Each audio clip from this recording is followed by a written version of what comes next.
Hello, welcome to Module 5. Module 5 is credit alert or excuses. Credit alert or excuses, but the focus of the module is on handling objections. One of the things that frustrates salespeople a whole lot is delay in sales. After you've talked to the client, seems green, seems positive, but all of a sudden they don't want to bring out the money. So there are skills to bringing out the money from the customer's pocket, and that's what we're going to handle in this session. This module is divided into 3 parts. The first part, we'll look at the fundamentals, and then we'll move on to actual examples, and then we wrap the session with real estate examples. All right, let's journey together. Now, part 1 is the theory part, handling objections like a pro. Now, here is a quote that you should commit to your memory. Every sales executive gets results. Money or excuses. Credit alerts or excuses. So don't ever think that, probably every salesman is facing the same thing. No.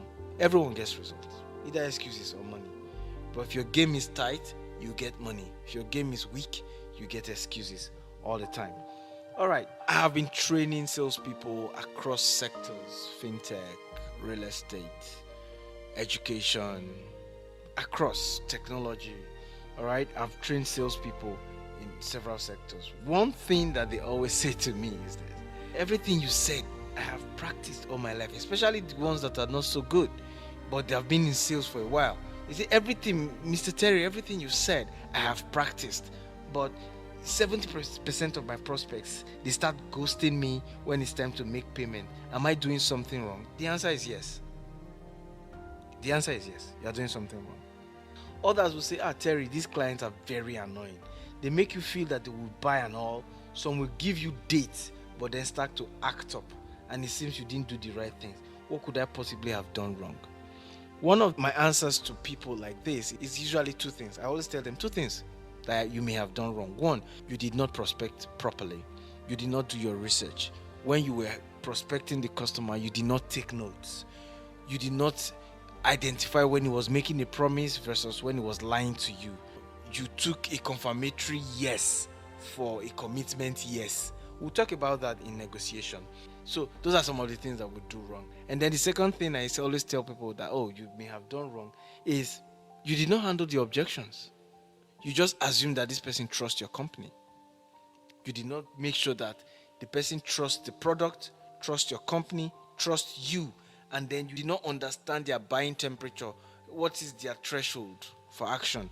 What is their threshold for pain? You didn't identify those 5 key elements that makes a sale go through. Now, if you don't identify them, for sure, your customer will ghost you. And you will not know what to do exactly. All right, that is why you have to take note of all of these tenets that I'm pushing down your way so that you can understand them and be the mega salesman that you ought to be. The question is, after doing all of these things, why then do people not buy after doing the right things? The answer is because you have not handled the objections. You've not addressed all of them.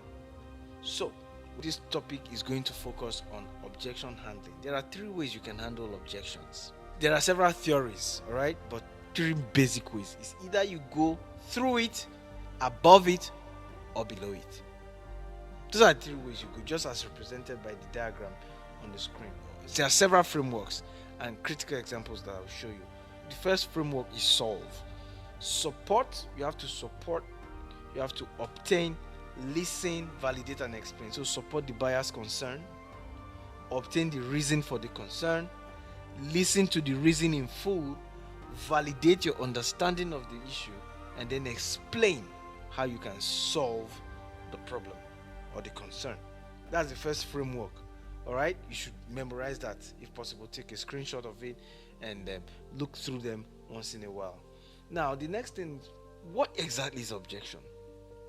An objection is any fear, uncertainty, and doubt that the prospect has that may delay the sales cycle. So when I say handling objections, it's not that objection in court, for instance. Objection, my lord. No, that's not it. I'm talking about any fear, uncertainty, or doubt that the prospect has that may delay the circle. Remember in the first module, I told you that everything around sales is perception. Your job is to go change the perception of someone. So if the person thinks your company is a scam, it's your job to make them think otherwise. All right? So that is it. Let's move on. Now, another objection handling framework I use is this one that is here. I always tell people, handle objections in your presentation. It helps you move faster. It shortens your sales cycle. So objections are divided into 5 key areas. I always tell people, there are the ones that are done for understanding. The prospect actually just want to understand more. While some, they want to make a decision, but they need you to give them ammunition to make the decision. While some, they just want to delay, but they will just say one or two things that will make it seem like they don't want to delay. They don't have the money at that moment, but they don't want to open up to tell you. While some, they want to just satisfy their curiosity, not to understand. They just want to satisfy, like, how will they land in this place be this expensive? They will start asking a lot of questions. Now, and then there are some that are point blank. They want to derail you. They just want to make you feel bad, make you feel small, make you feel like you're worthless and all of that. But all of them, they vary from logical to emotional. Now, when a customer wants to understand something, support them. When they are dilly-dallying, they don't want to make a decision, establish your brand position or your product positioning again. And then when they want to delay, remind them what they have said in the beginning. The person said, oh yeah, I'm expecting some money, so I wanted you to come around. Let's talk about this property. Then ask some further questions and then keep them in your notes. Then when the person wants to delay, you remind them. Say, you said you were expecting some money. What happened? The money did not come again? At that point, you'll be asking direct questions. The next one is for satisfy. When someone wants to really satisfy their curiosity, remedy the situation. So the person says, oh, I'll give examples in the next slide. And then when someone wants to derail you, you strategize. Now, in the next slide, this mastering objections. So for level 1, the person is seeking understanding or explanation. Let me give you examples. The person says, do you guys have any estate around Shongotedo, Lagos? Or Ekpe asks, Ekpe seems too far. How do we know? How do we deal knowing you don't have a nearby branch? So when someone is telling you that you want to sell land for me and your office is not here, your office is in so place.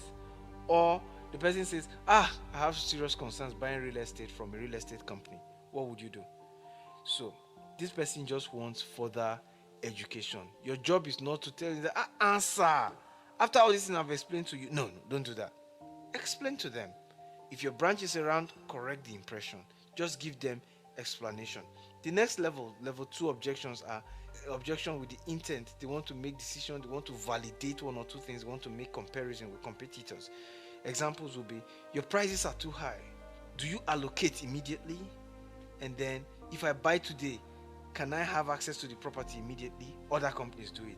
When people say things like that, don't think that they're running away. No, you need to establish your brand positioning. If you don't allocate immediately, tell them why. Say, this land is actually very cheap because we are not allocating immediately. However, we have plans to allocate in the next 6 months. Just establish your positioning. Again, don't be afraid. Then level 3 objections, delay. Let me give you examples. Call me back next month, or I'm not ready to buy now. Things like that. I'm not ready to buy now, after wasting your time.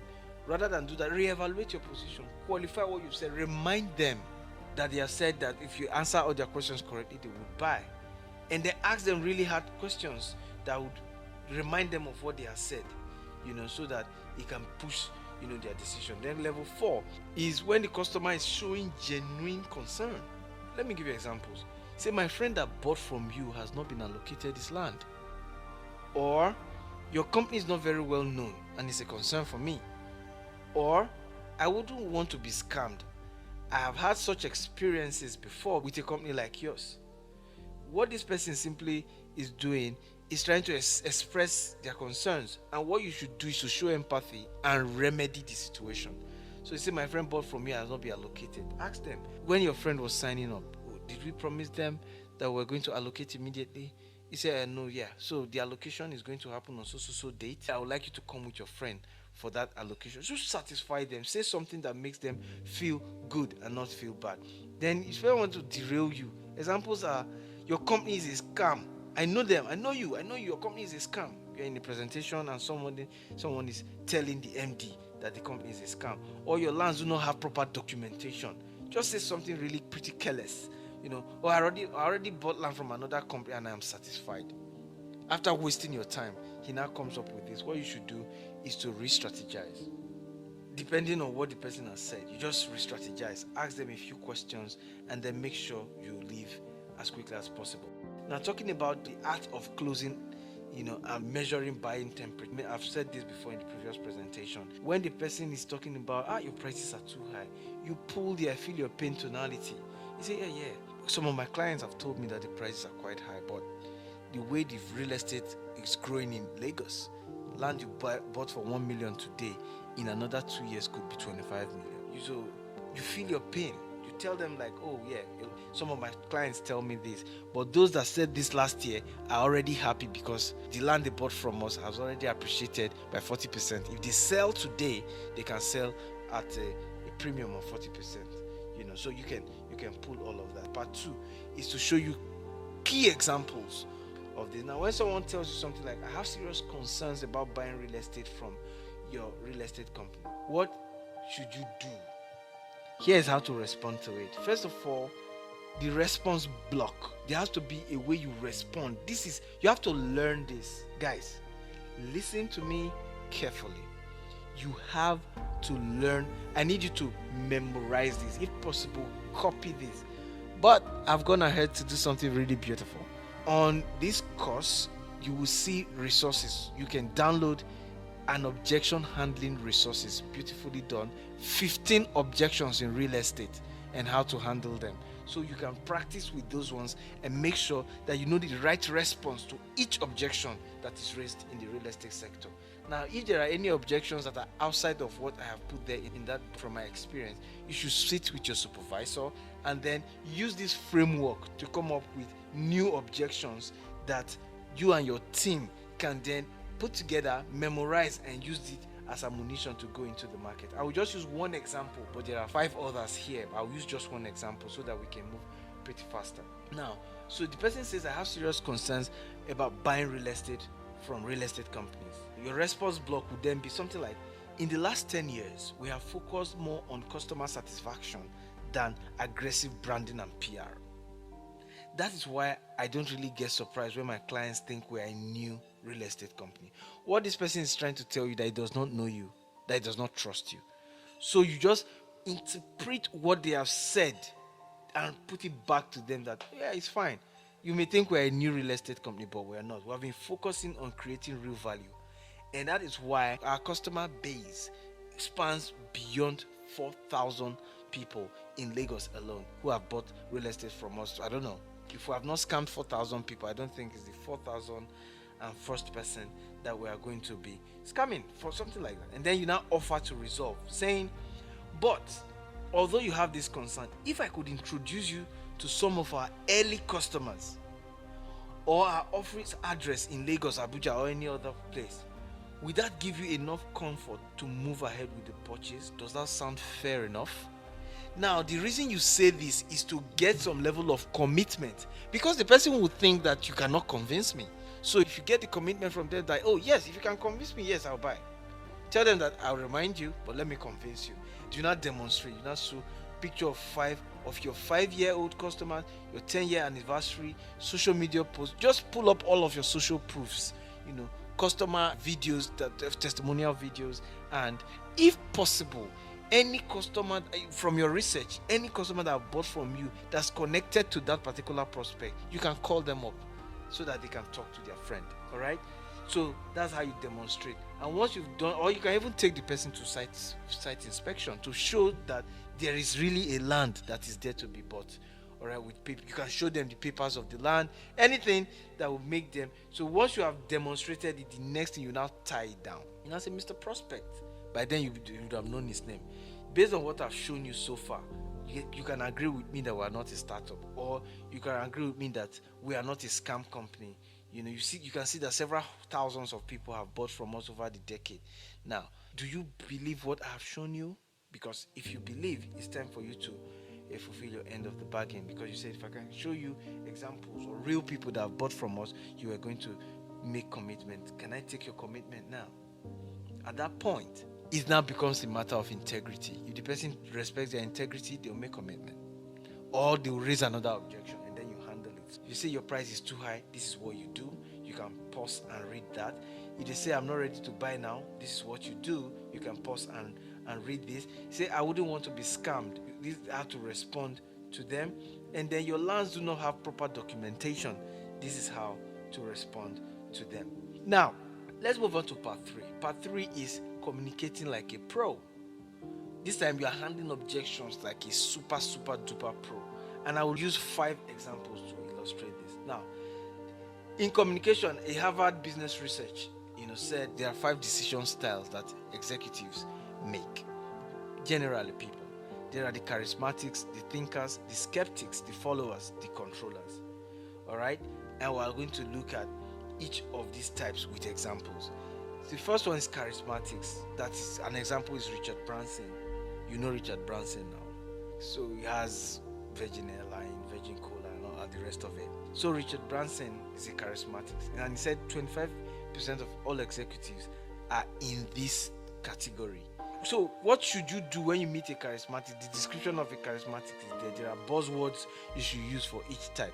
You can pause and look at this carefully before you move on, or you can revisit this presentation in your course, because your access to this course is a lifetime. So anytime you feel a little bit rusty, come back and sharpen your swords. So when trying to persuade a charismatic executive, fight the urge to join their excitement, because we tell them real estate in Lagos is improving. Oh yeah, I have one friend. He bought for 450, he sold for 25 million. In fact, that place is really going. Don't get into that frenzy. Say, yes, and no, don't. Make sure you bring them back to reality. So make simple, straightforward arguments. Use visual aids. Show them. In fact, invite them for site visits. You leverage their excitement. Take them to site visits, so that once they see it, then you can ask for commitment while on site. The next one is thinkers. These account for about 11% of people in terms of decision style. Very difficult to persuade. If you want to persuade this type of person, you have to make sure you have loads of data. Anything you quote, you have to have the reference for it, because it will ask you, send it to me. They need as much information as possible, enough research as possible. In fact, you need to do cost benefit analysis for this type to buy from you. You cannot use the way you convince the charismatic to convince a thinker. You have to take note of that. The next one I'm going to talk about is skeptics. So the skeptics, they account for about 19% of decision styles for executive. Now, when trying to persuade a skeptic, you need credibility. Data is not enough. Credibility. The person wants to know, who is your MD? How long has he been in the industry? So you focus on ethos when you are handling a skeptic. You need to show value that you are even worth it to talk to him about real estate. Alright? So this type endorsements will work very fine for them. Then followers. 36% of executives are followers. Once they see other people doing, they will follow, they will blend in. For these ones, use a lot of testimonials and research about them a lot. Tell them that your friend has bought from me. Oh, 2 of your friends have done from me. Immediately, they have the money, they will buy. And then there are the controllers. These account for about 9% of executives. This one, your argument needs to be structured and credible. You have to move from point A to point B. The controller wants details, but you have to present it as an expert if you are not an expert. All right? So what you can do, use a lot of social proofs for this one, talking about things that experts have said. So basically, I have shown you how to handle objections. I've shown you how to handle difficult types of objections, giving you real examples of renowned leaders. All right? So let's be sure that you learned. There is a QR code that you can scan, or you click on the link in the description of module 5, and once you've done that, I think you are good to go. 10 questions to just measure your level of assimilation. Once you've done that, you have just one more quiz to go. So thank you very much.